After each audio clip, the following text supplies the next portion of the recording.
Olá, seja bem-vindo ao canal Chave de Leitura. No vídeo de hoje eu vou conversar um pouquinho com vocês sobre o Alexandra, de Lycophron.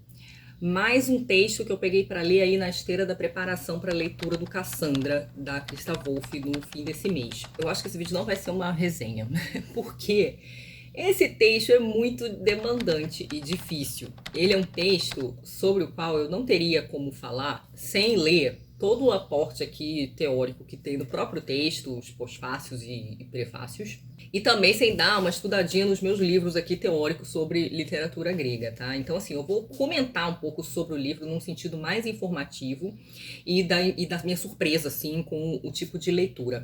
Alexandra é a Cassandra, e Lycophron foi um poeta, inclusive trabalhou na Biblioteca de Alexandria. Ele nasceu num lugar chamado Eubeia, né, mas viveu boa parte na Alexandria, e ele pertenceu ao período helenístico, que é um período onde a lírica já era muito híbrida. Isso eu descobri lendo aqui o meu livrinho História da Literatura Grega, de William Nestlé. É uma edição antiga, tá em espanhol, mas é sobre literatura grega, e aí eu fui ler um pouco sobre esse período helenístico, para entender um pouco, porque aqui ele vai falar da épica, da lírica, do teatro, enfim. E foi bom, porque o que ele fala bate totalmente com esse poema, que é um poema híbrido. Ele é um híbrido de tragédia. Ele tem características da tragédia, em especial o metro, mas ele também tem um pouco de características do épico. Então, assim, de trágico, ele seria uma espécie de monólogo trágico, porque a maior parte dele é Cassandra fazendo profecias. Ele tem um outro personagem que é o servo do Príamo, né? Para quem, só para lembrar, Cassandra é filha do Príamo, o rei de Troia. Ela é irmã do Paris e do Heitor, e ela é essa profetisa, que é uma profetisa de Apolo, mas que foi amaldiçoada pelo Apolo, porque ele queria possuí-la e ela não quis se entregar. Ela foi amaldiçoada por ele, então, a ser desacreditada. Então ninguém acredita nas profecias que ela faz. Então aqui a gente tem a cena inicial e a cena final são com um servo do Príamo. A Cassandra aqui nessa história está trancada num quarto por falar essas coisas que as pessoas julgam desagradáveis. Só que o Príamo mandou o servo ir lá ouvir o que ela falou e passar para ele. E aí esse longo monólogo, que é a maior parte, e no final volta a imagem do servo. O teor do texto é tipo assim, uns 1000 anos de história. Então ela vai falar da fundação de Troia, ela vai falar das várias quedas de Troia, ela vai falar das histórias que estão narradas tanto na Ilíada quanto na Odisseia, e ela vai narrar um pedaço de história profética que vai confundir os historiadores em relação ao tempo dessa história, porque acredita-se que esse poema foi escrito em aproximadamente 300 a.C. Só que ela vai fazer menção à fundação de Roma. E aí tem várias teorias sobre se foi Lycophron mesmo quem escreveu. Historicamente, são registrados 2 Lycophrons, e tem um primeiro e tem um segundo. E acredita-se, normalmente atribui-se ao primeiro, há quem atribua ao segundo por causa dessa questão temporal, e há quem duvide desse segundo, porque os cronistas da época do Lycophron, e ali em Alexandria havia muitos, não se referem a essa pessoa. E há pessoas que acreditam que houve uma interpolação. O que é uma interpolação? Alguém adicionou essa informação ao poema original do Lycophron. Então ele faz o poema original, e aí depois alguém com intenções laudatórias de Roma, provavelmente o Império Romano, porque esse livro ele termina, esse livro ele aborda bastante as guerras, né, a oposição entre Oriente e Ocidente. E ele vai se concluir com uma espécie de unificação pelo Império na figura do Alexandre. Só que ela acena para a fundação de Roma. Quem acredita no Lycophron, o único que está registrado, né, que seria, não haveria 2, haveria só um, acredita que alguma pessoa, alguma outra pessoa fez essa interpolação no primeiro poema, e aí no poema que chegou até nós. Eu não tenho muita, fique claro aqui, autoridade para falar dos tradutores, tá? Eu, assistindo algumas aulas sobre literatura clássica, já vi que tem gente que prefere o Mário da Gama Cury, tem gente que prefere o Trajano, tem gente que não gosta deles, então assim, eu não sei grego, né, gente? Então eu não tenho condições de opinar em relação a isso, mas em geral eu gosto do material extra que esses tradutores colocam nos livros, os prefácios, os pós-fácios, as notas, e é o caso aqui, nesse caso dessa tradução do Trajano, que saiu pela editora 34. Uma das informações interessantes que o Trajano põe aqui, num determinado momento em que ele está falando do autor, né, do Lycophron, é de que existem algumas outras hipóteses além do Lycophron 1, Lycophron 2, que é a de que esse autor não teria existido, e 2, que eu achei intrigante, que esse poema teria sido escrito por uma mulher. O problema é que o Trajano diz aqui que não há documentação, não tem base documental para essas duas hipóteses, no entanto elas existem. Eu fiquei intrigada com ela. Essas hipóteses, né, são sempre, o autor não existe. Isso existe muito com Shakespeare, né? Fulano não existiu, fulano era uma mulher, fulano era um nobre do não sei das quantas. Enfim, eu acho interessante, mas aparentemente não tem embasamento documental para essas hipóteses, que no entanto existem. O Trajano conta pra gente que uma das possíveis fontes da Cassandra para a sua história da Cassandra, eu tô aqui todo tempo todo falando sobre Cassandra, embora ele chame de Alexandra, mas que uma das bases seria o Agamenon. Então a peça que eu já li e comentei aqui no canal, vou deixar o link aqui em cima, que essa seria uma das fontes porque ele descreve a Cassandra em alguns momentos da mesma maneira como ela é descrita no Agamenon, né? E talvez também por causa de alguns fatos narrados aqui. Mas a Cassandra vai falar da sua história. Agora, por que diabo Lycophron resolveu chamar a Cassandra de Alexandra? O que o Trajano explica aqui pra gente é que provavelmente numa região chamada Lacônia havia um culto dessa Alexandra. E essa Alexandra teria sido assimilada à Cassandra. Isso era muito comum, né? Que os deuses para os quais se fazia culto se fundissem ou se transformassem em outros, né? Tem um livrinho sobre o qual eu já falei algumas vezes no Instagram, não sei se eu já falei dele aqui no YouTube, que é a história das ideias e crenças religiosas. Na verdade é uma coleção em 3 tomos de um autor chamado Michel Eliade, que ele é exatamente sobre a história das religiões. E esse desenvolvimento da assimilação é algo de que ele fala bastante. Então a gente vai percebendo como os deuses vão trocando de lugar, como eles vão se transformando em outros, seu nome vai mudando, os deuses locais vão assumindo características de outros deuses, mas aí o nome muda. Enfim, com o próprio judaísmo isso aconteceu, né? A gente que tem uma referência mais judaico-cristã, houve muita assimilação das crenças da Cananeia, por exemplo, dos cananeus, enfim, pelo contágio ali, né, dos povos, né, essas coisas vão se transformando ao longo do tempo. Mas o que mais me impressionou mesmo nesse poema, e que eu deixei pro final, até por isso que eu não tô falando muito do enredo, porque o enredo dele é gigante, gente, é isso, assim, vai ter fundação de Troia, destruição de Troia, o destino dos gregos e dos troianos depois disso. Ela fala um pouco, ela fica indo e voltando no tempo, ela fala um pouco da história dos argonautas também, ela fala da história do Odisseu, ela fala da história do Heracles, e inclusive ela cita aqui alguns personagens, né? Aqui no canal tem vídeo sobre alguns recontos desses mitos e dessas histórias clássicas. Eu já li 2 livros da Madeline Miller, o Canção de Aquiles e o Circe, e ela fala dessas histórias aqui. E li o outro livro da Christa Wolff, do Medeia, e no Medeia tem uns personagens que são citados aqui, né, como o Calcas e o Acamas. E o Calcas era uma espécie de profeta também, né? Ele é um personagem. Eu me lembro de quando eu fiz a minha resenha de eu ter dito que eu não conhecia esses 2 personagens que a Christa usa no seu reconto da Medeia, mas eles aparecem aqui. O que chama real atenção nesse poema é a estrutura dele. O poema é difícil, o poema é meio doidão, assim.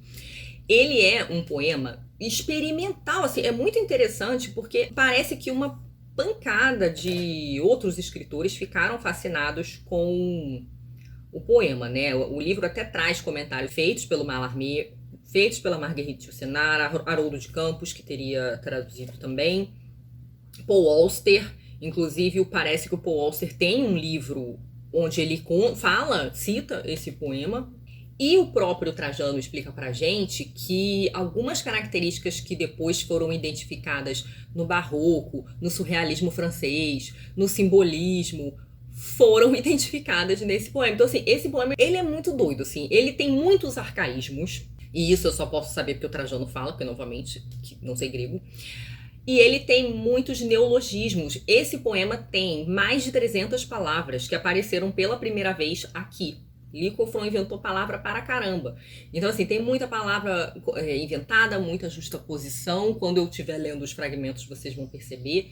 Também é um poema que tem muita perífrase. Perífrase é quando você cria uma locução, adjetivo, uma frase para falar de alguém. Ao invés de você falar do modo sucinto, do modo sintético, você fala de um modo mais descritivo.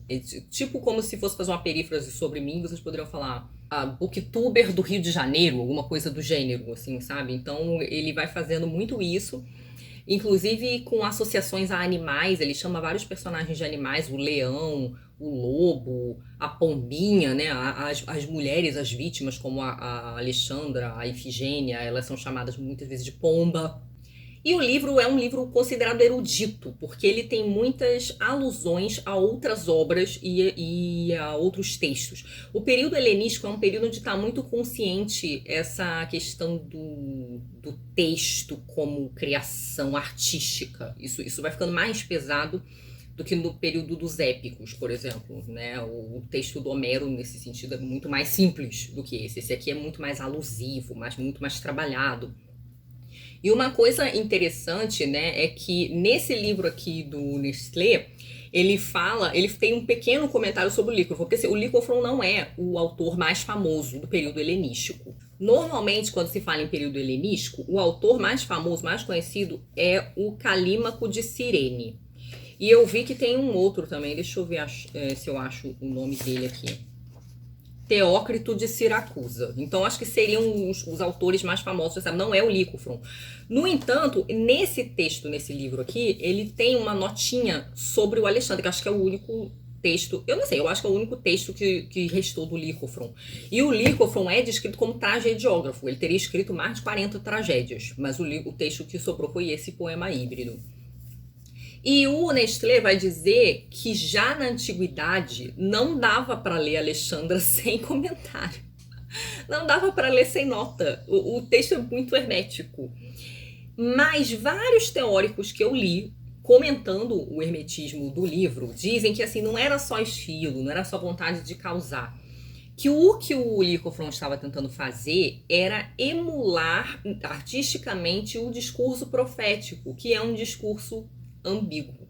É um discurso enigmático, né? Então ele tenta transformar todas as narrativas e o discurso profético, ele não é só um discurso sobre o presente, ele é também um discurso sobre o passado. O discurso profético, ele se dá meio que fora do tempo, então você fala do passado, você fala do presente, você fala do futuro. Ele não tem só previsões, ele também narra coisas do passado. E ele tem esse efeito interessante porque no presente da Alexandra, ela está fazendo várias previsões. Mas quem lê o texto, já na antiguidade, está vendo ela falando de coisas que na verdade já aconteceram. Então tem esse jogo aí temporal, mas que o Lycophron vai construindo com essa estrutura super enigmática, metafórica, alegórica, para tentar criar esteticamente um discurso profético. Eu achei isso muito interessante. O texto, no entanto, é muito difícil e teria sido difícil para mim entender o que estava acontecendo não fossem as notas, né? Essa é uma edição bilíngue, então ela tem a parte em grego, a tradução e as notas, né? Então ele tem bastante nota, além de um pós-fácil. Ele no final tem uma compilação de trechos críticos, então assim, pequenos excertos de teóricos que teriam falado do poema. Ele tem um glossário com os vários nomes que são citados no poema.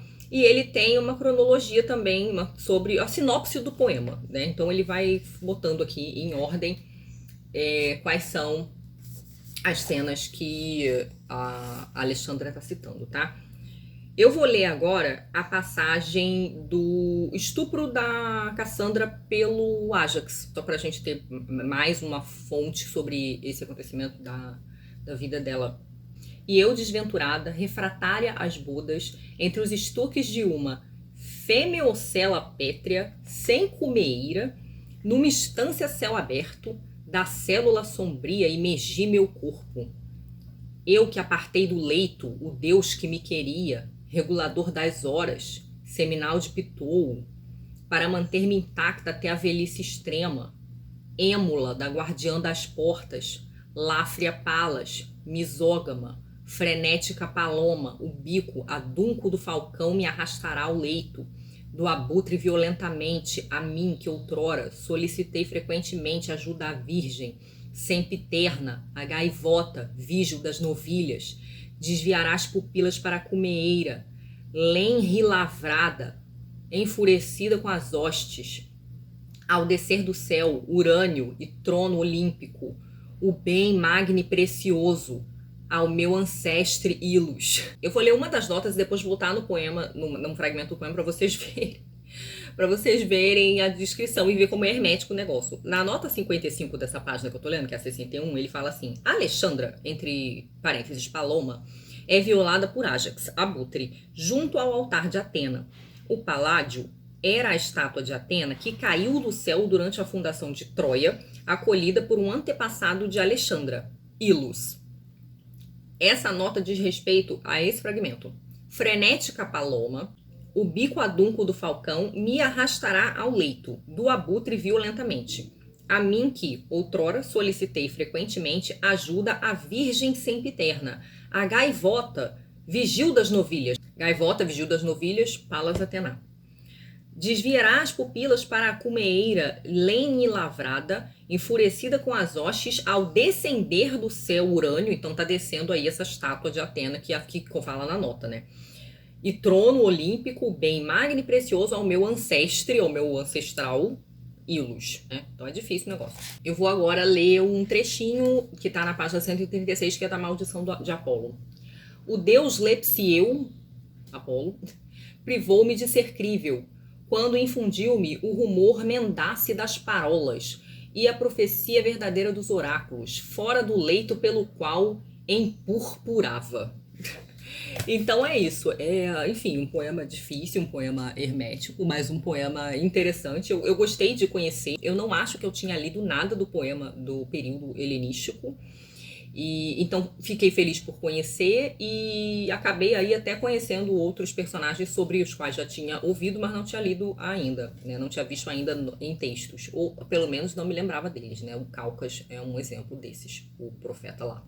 Mas é isso, gente. Tirando todo o aporte teórico, eu não teria tido capacidade de falar desse poema, não.